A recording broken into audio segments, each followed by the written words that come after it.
title of the song that was on the screen, and it was Sending My Love to Linda, and I just thought, who is Linda? Who is this person? And going back and starting to do the research and finding these bits of information that in some places were arcane and other places very well researched, I said, for me, this part of the story had emotion, had depth, had a personal velocity, and more importantly for me, for a story to be relevant, it's got to be informative. And again, for someone who considered himself a fan, there were just so many things that I learned.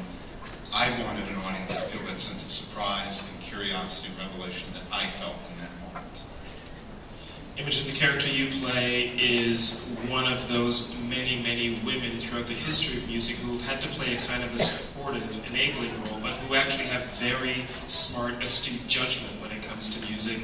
We're also going back 40 years, and when maybe gender relations were a little bit different. Can you talk a little bit about playing this character and how you approached her as someone from today? Well, I think the first point is playing somebody in the 60s. There's a lot you're aware of artistically and politically and all those things going on. And in terms of their duo, I always felt in playing Linda, they were very much like a partnership, kind of partners in crime, and she let him get away with things that other people would have sort of been suspicious about. She encouraged him to kind of embrace his wild side in our story.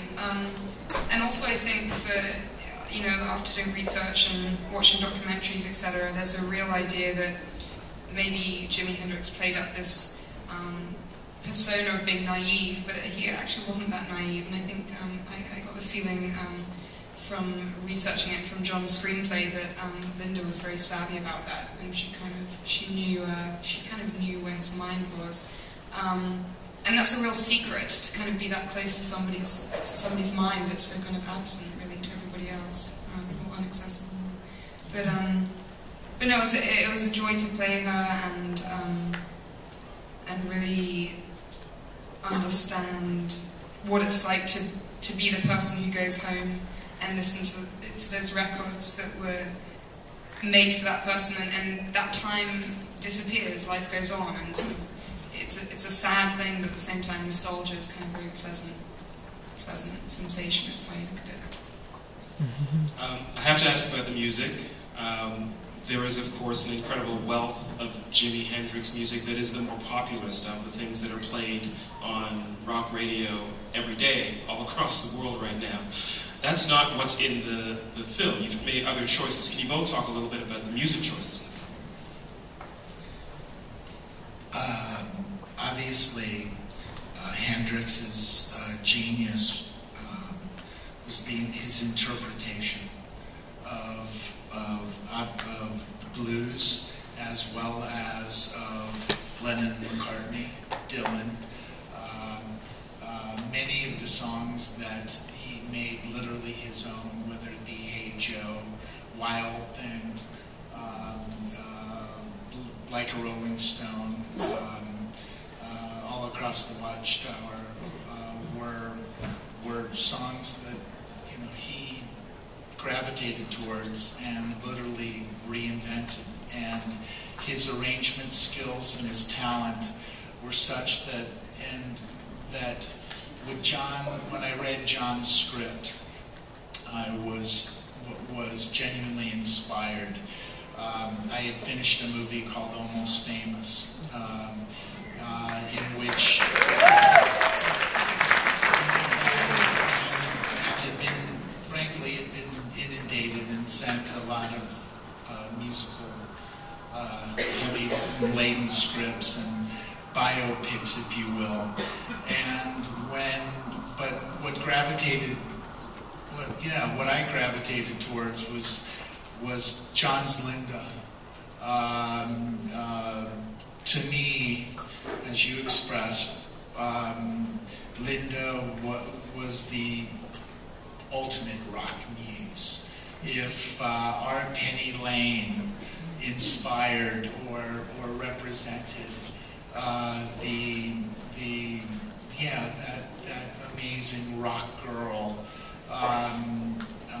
Linda spoke to me, and I fell in love with John's Linda, and in solving the riddle musically, the that era of 66, 67 was so potent and so fertile, especially within London, of the blues signature, and what Hendrix did to it was genuinely had such an impact on me as a kid, and the ability to have John's canvas and to really be able to just sink into it was just absolutely one of the great experiences I've ever had. Thank you. We have some time for your questions. I'm curious to know what you thought, and you may have lots of questions for John or Imogen or Danny. So please, if you have a question, wave your hand. Somebody right here, go ahead.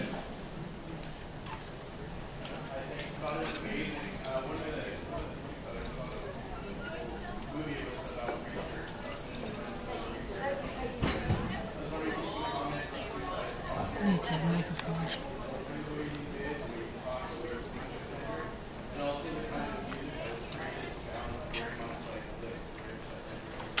The question is about research, about Andre Benjamin's research, and also the musical research.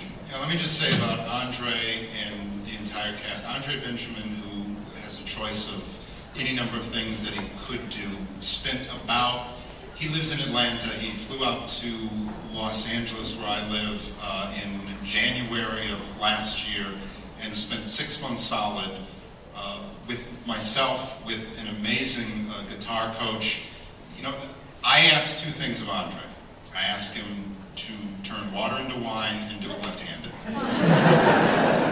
And the amount of work that he put in, just learning to play the guitar, learning to play it left-handed, upside down, strung backwards, identifying little bits of the song that we knew we would take this 10 seconds or 5 seconds and try to replicate it. The one thing that was very important for myself, for Andre, I think for the other actors, was to not do a Vegas lounge act, but to try to find a way into these characters that brought an emotional honesty. And all of them, Imogen gave up a month of her time to come and rehearse.